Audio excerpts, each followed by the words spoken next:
So it's 4 p.m., dear ladies and gentlemen, and we are ready to start with Interworks I Discovered series with data analytics and artificial intelligence usage to fight the global pandemic. My name is Amir Sabirovic, and I'm a managing director of Netherlands and digital strategist. And I have the flag of artificial intelligence, so I'm going to tell you a bit about how we can actually leverage the power of technology and companies like ours for the better use and wealth of human being. So today, of course, we're all doing this from home. We're on a lockdown because of the coronavirus outbreak, and we're all working remotely, and somehow it comes as a surprise. But was it a surprise, or weren't we leveraging everything that is possible and available to adjust to the upcoming virus? So when we look from it, you can see that actually the viruses have been along since the beginning of time, and they have claimed more lives than we can imagine. The only thing is that we did not have the social media and the platforms and everything that we have today to actually leverage this information and prepare for it, nor were we connected as we are today. So even though it started in China, I believe at the end of 2019, Europe came as very unprepared to this new attack from the coronavirus. And that resulted in, well, us working from home, not being able to travel, not being able to party, anything. So we're kind of constrained by the lack of intelligence from the side of the governments.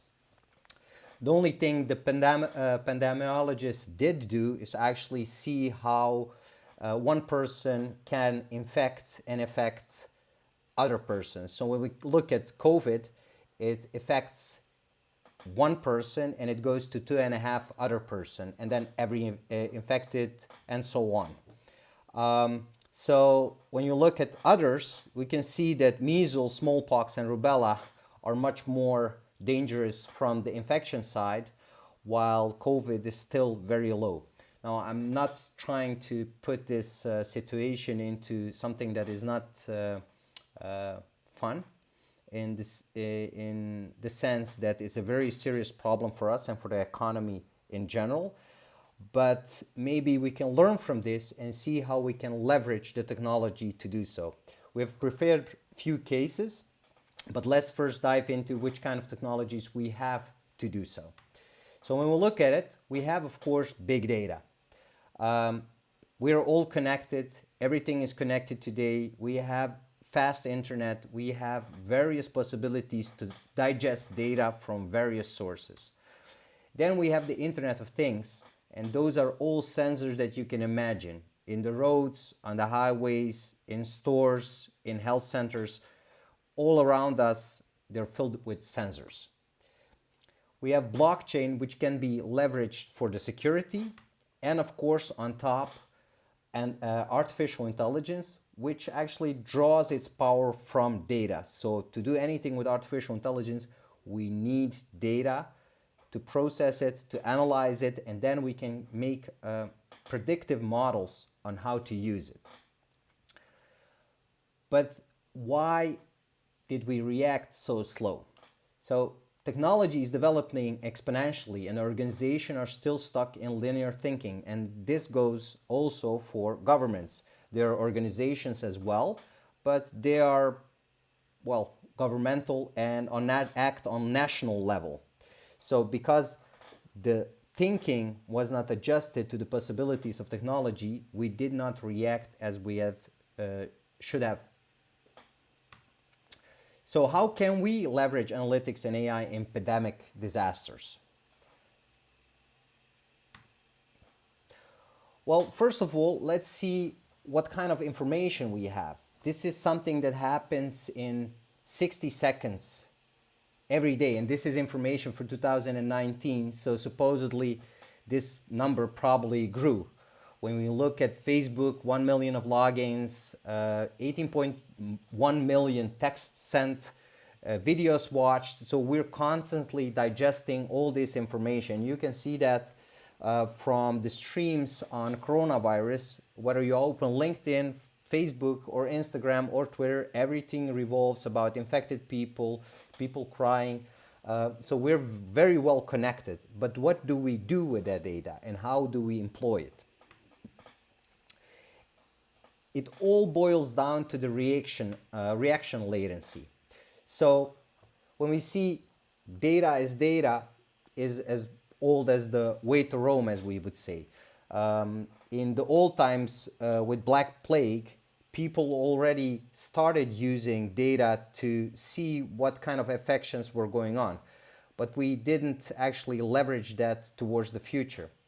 So if we would have reacted directly when China was affected and having all these disease patients, we could have prevented this chaos that actually we're living in right now.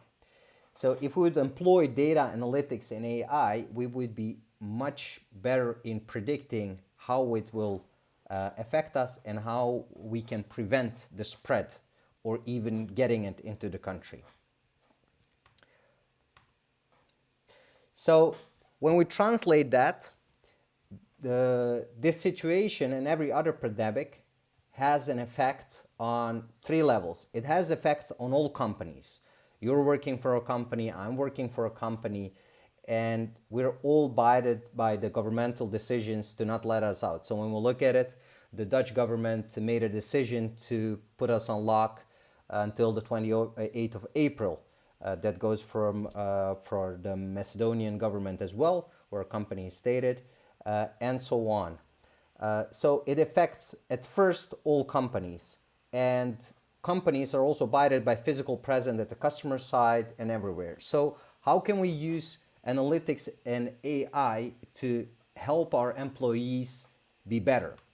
So one is effectively monitor of conditions of patients with symptoms.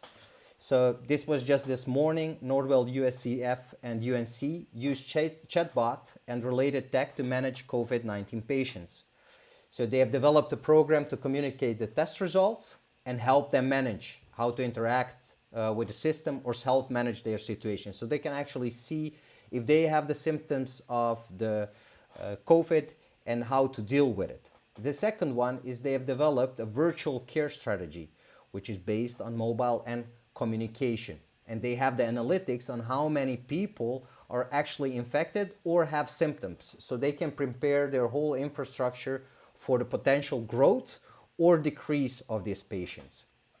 Next to that, they can also effectively monitor them because they're in direct communication with all diseased people or people that are actually showing the symptoms and see if they get worse or if they're just having a mild flu, because there are people that do not react as heavily as we have read about it in the media all around the world. They just go with a small cough.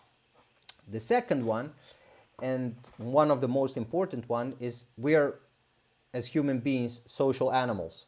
So we love to bind and connect with other people. And if we're locked down between four walls for a very long period of time, well, it has an impact on our mental health.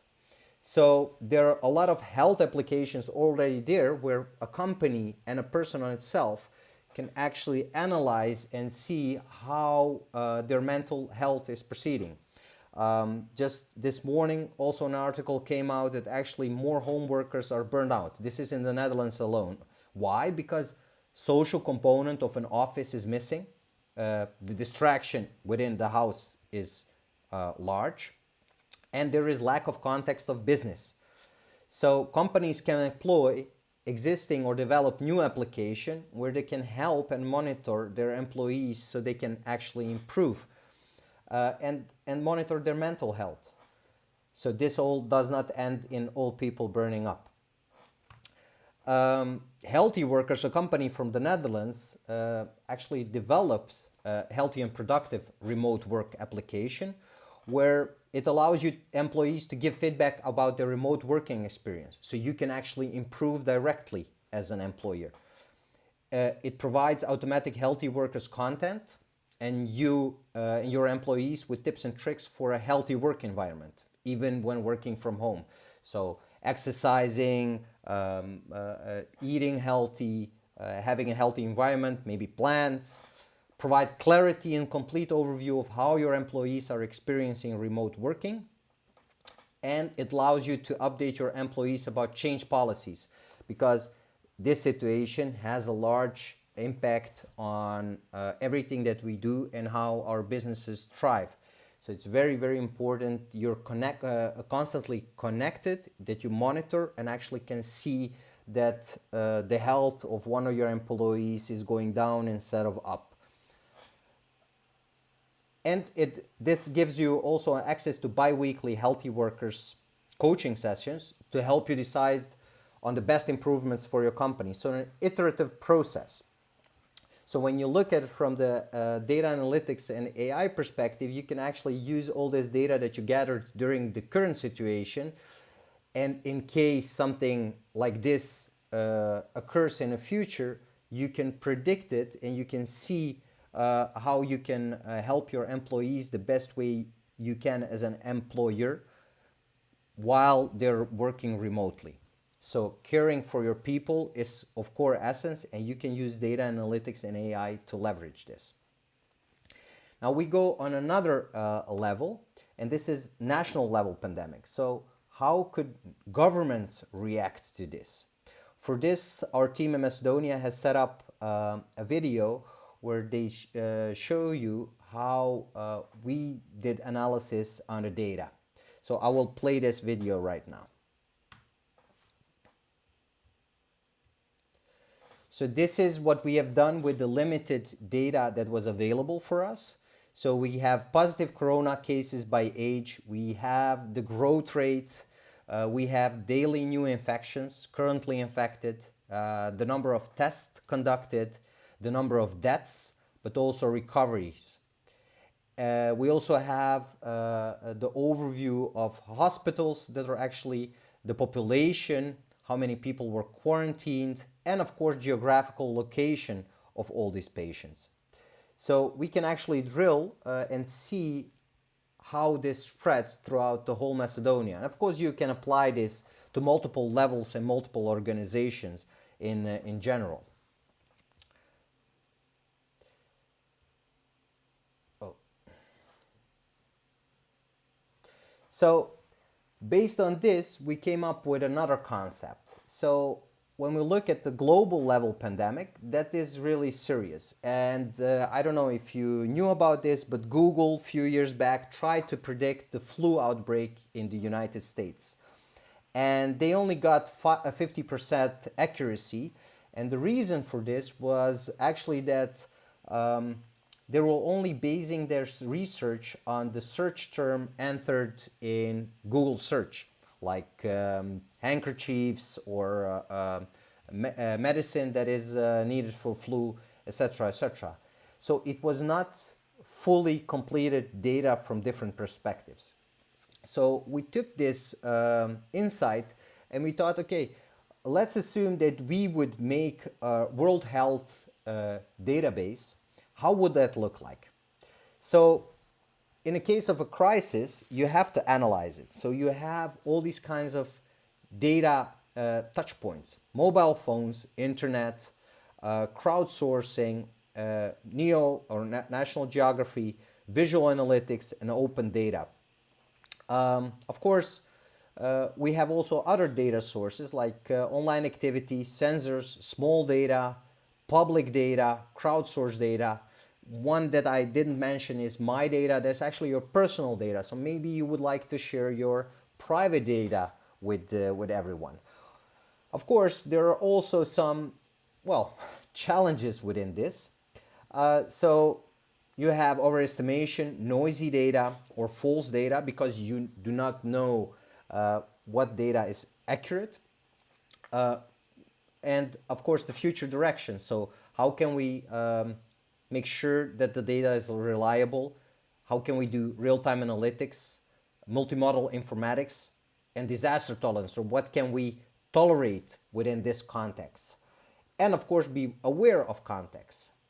And these are all other challenges that would accompany this, because if we do it on global level, it is immense, it is big, and it needs a lot of effort to create these. Nevertheless, when we look at it, this is how it would look like if you ask us. So we will have on global level per country a national central bureau of statistics, which would provide us with all the data of an inhabitants, like age, gender, health background, where they're living, traveling, all these insights that, for example, the National Central Bureau of Statistics in the Netherlands has. But it could be a framework for all other countries, which already possibly have it.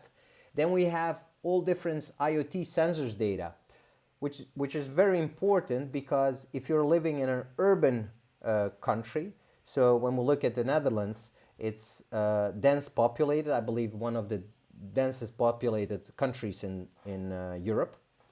So it's kind of like a big city, like New York. So everything is interconnected. So the spread of any kind of disease is very fast because of the travel also. So if we can measure that, we can see the movement and the possibility of spreading of the disease from the data. Then we have the private companies' data repositories, which are of course bounded by everything that we are within company. So we're all employees, so employees have a health record. If we can have that within the company, then every company could provide these kinds of insights. Then we have public data repositories, which are available on various sources, research data on social practices, and not to forget public and hospital data, because these can provide all these insights from the experts' points of view. Well, let's envision that we put this from all these nations around the world into a central World Health Organization data warehouse, where epidemiologists, ML and data science experts, researchers, states, university, and private companies can actually jointly develop models which predict the outbreak of any kind of pandemic. So imagine in the corona case, you can take similar countries with similar urban settings, and you can compare them, and you can actually see how fast possibly, or simulate how fast any kind of virus will spread throughout your country. And then you can take preliminary caution or measures, so you can prepare your hospitals, you can prepare people with the right equipment so that we don't have missing masks or lack of masks. You can also see how fast we can start developing antidote or cure for it. So this would actually need the all nations of the world to develop this, but I think it would be a beautiful project for the upcoming years to prevent any case of outbreak. Now, where does artificial intelligence comes into this? Well, of course, artificial intelligence is something general, right? So when people are talking about artificial intelligence, they think it's a plug and play, and you just stick it in your computer and everything is revolved and solved for you and predicted. But when you look under the hood of artificial intelligence, it's actually the sum of all its parts. We're trying to mimic our brain and brain functions. So these are all different techniques that are used to do so. Machine learning, natural language processing, expert system, vision, speech, planning, and robotics. Everything combined, this is what the hype says is artificial intelligence. But you never use everything interconnected, and next to that, such system does not exist anymore. So we dive into specific algorithms that are developed for a specific task. How do those algorithms work? So in this case, where we are trying to solve global pandemic, artificial intelligence and machine learning can be used to facilitate crisis response throughout automated problem solving. So tasks performed by artificial intelligence and ML algorithms would be like discovery task. clustering to obtain natural grouping, outlier detection, so you can detect anomalies within your data, affinity correlation analysis, so detect co-occurrence patterns, so where do you see things occurring over and over, various predictive tasks like classification, category prediction, so how many patients go very light under the virus, or how many are actually hit very hard, and what's the cause of that, what is their background, what is their health status, etc. Regression, so continuous variable prediction, so you can actually predict different variables within the data sets that are very important, based on the bigger set. Then recommendation, so preference prediction. And we have artificial intelligence and machine learning domains areas relevant for crisis information. So computational linguistics, this would be automated analysis of social media using sentiment analysis and opinion mining. This has been applied on business level, but not on health level. So you can actually use it to see what's going on in the world, how people are reacting, but also which people are talking that they have been infected for sure. We have computer vision, automated analysis using aerial images, so you can see the spread. We can use the satellite data. There is even an initiative where they want to democratize satellite data so everybody can use it for their own goals and purposes. And we have interfacing human and AI. And this is a very interesting one because we can leverage human and machine intelligence by exploiting complementary competencies. What does this mean? Well, humans are better at codifying unstructured information, while machines can process data faster and simultaneously improve the pace of accuracy of crisis analytics. When you look at it, we can easily connect unstructured data and information. For the computer, if it's not developed, or an algorithm, if it's not developed for that purpose, it's kind of hard. So if we pre-process this information, we can actually offer it to the computer and they can tie it up much faster than we can do and calculate it much faster than we can do. Now, promising direction is to use machine learning and to crowdsource the classified generation to crowds. So you can actually ask people to deliver information and input information. Well, we have 7 billion people. If everybody would do that, probably not. But if everybody who has any kind of infection or sees any kind of infection and provide us with this data, we can actually use this to train our models. This was it. Are there any questions? Let me just open up because I cannot hear my colleagues. So I will go directly to the stream and we can have a discussion.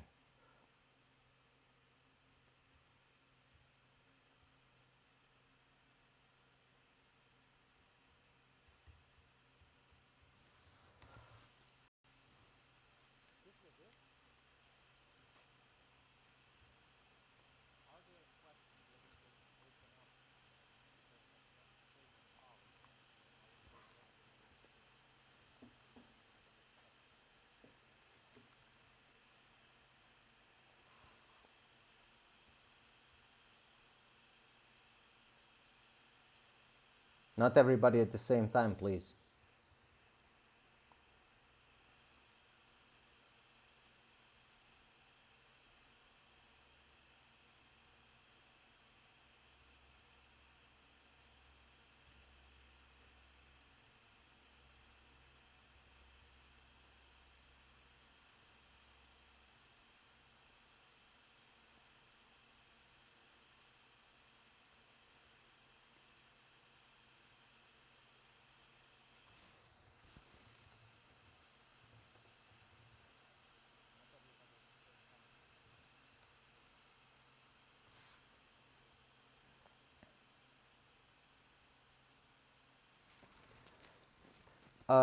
Renata, thank you very much for your question.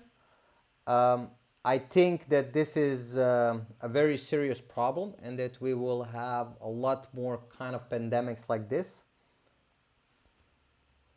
So I think that they will definitely need to reconsider how much they invest and do this as soon as possible to fight pandemics and implement this actually on global level.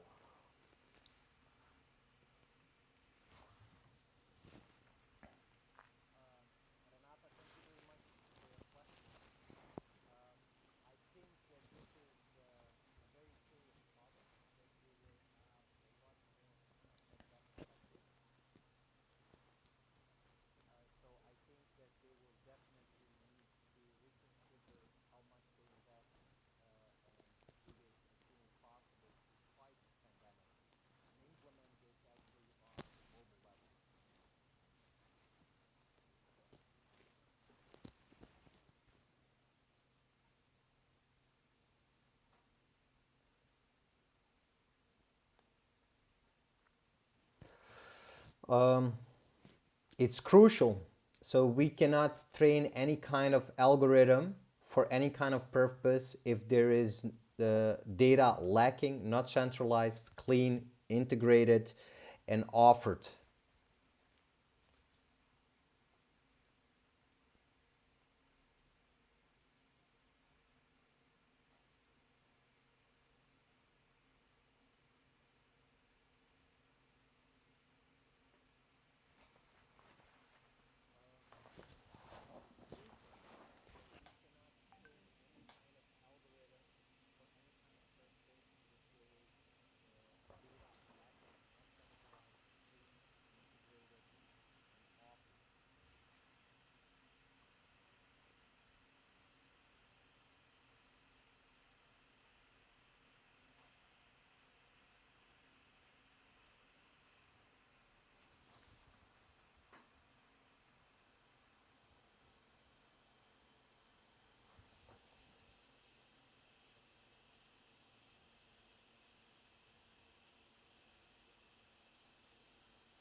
Anybody else a question?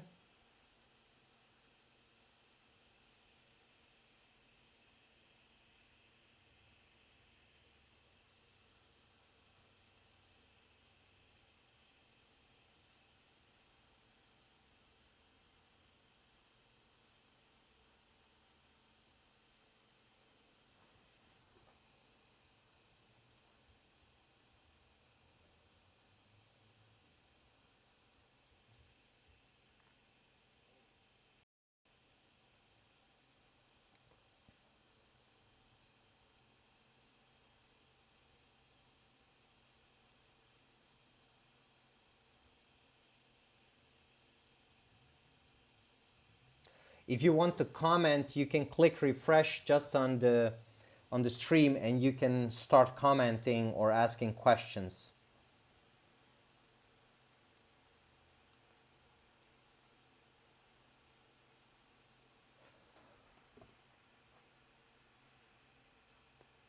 Thank you for the question, Andriana. Medicine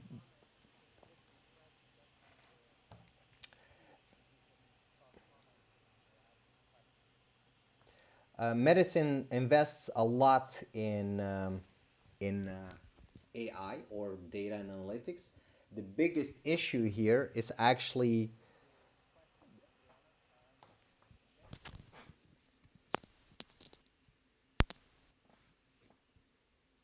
the biggest issue here is actually the privacy of all patients.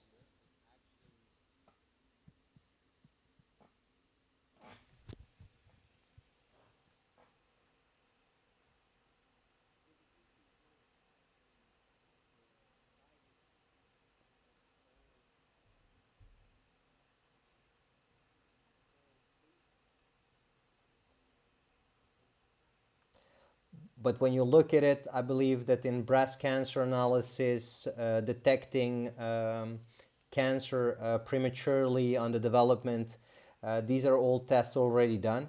So there is a lot going on in medicine, but it's not yet in the production level or applied generally.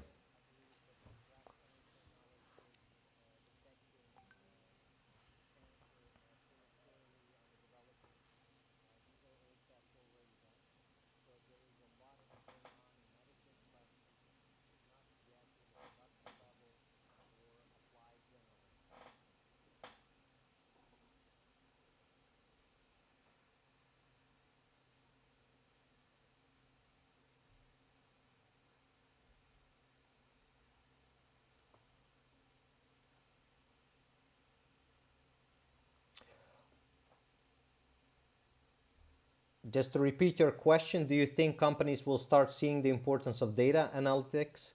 I think by the current situation, they are forced. They're forced for the digital transformation. They're finding out how important it is to have a solid, centralized, uniformized data, so you can actually take decisions and make decisions based on those. And artificial intelligence now is just too far for them, because without solid data, you can do any predictions.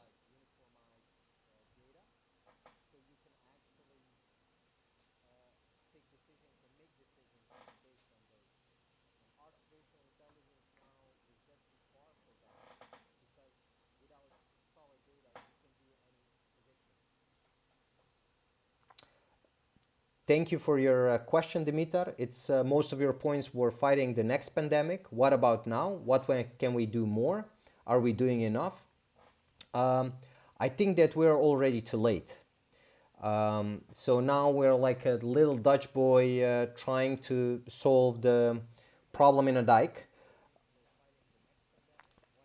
I think we can only learn, and people and organization can see the value of sharing of data that can be used to actually make their living better and be able to predict pandemics in the future. I think for now, we can only resolve the problems that we're having right now, but we can put it in the World Health Organization data repository and use it for the next outbreak to predict and actually resolve this issue before it occurs.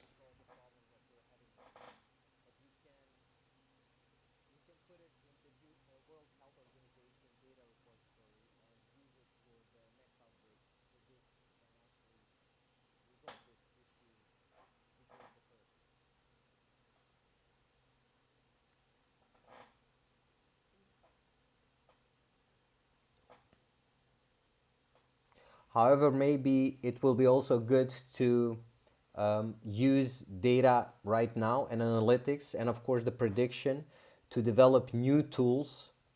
We can do that immediately, which will help the health of our employees.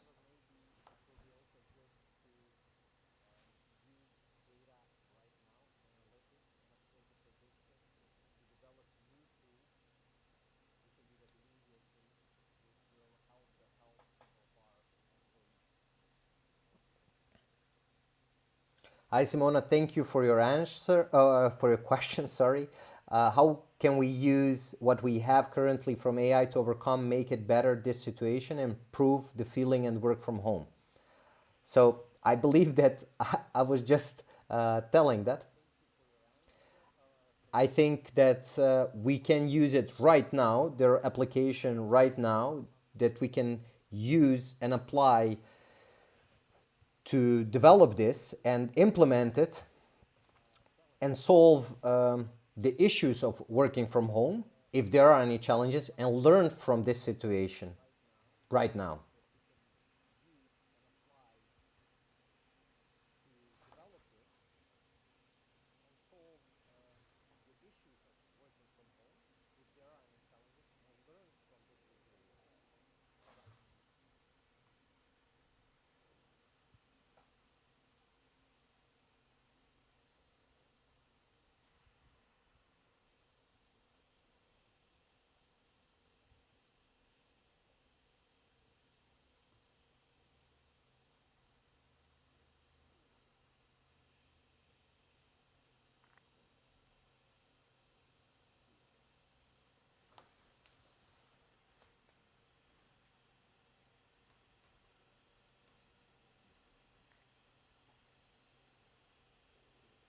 Any other questions?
Only see.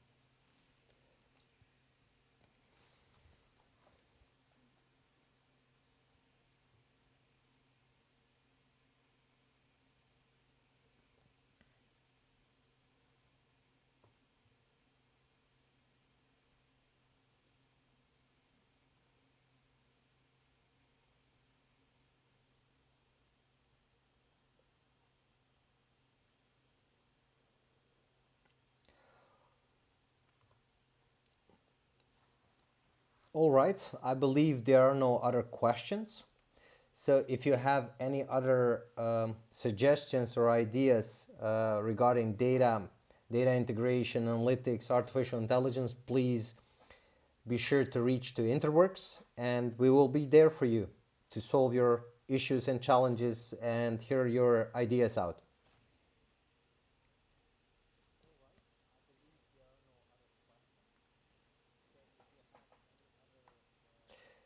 Thank you very much for your attention, and stay safe and healthy.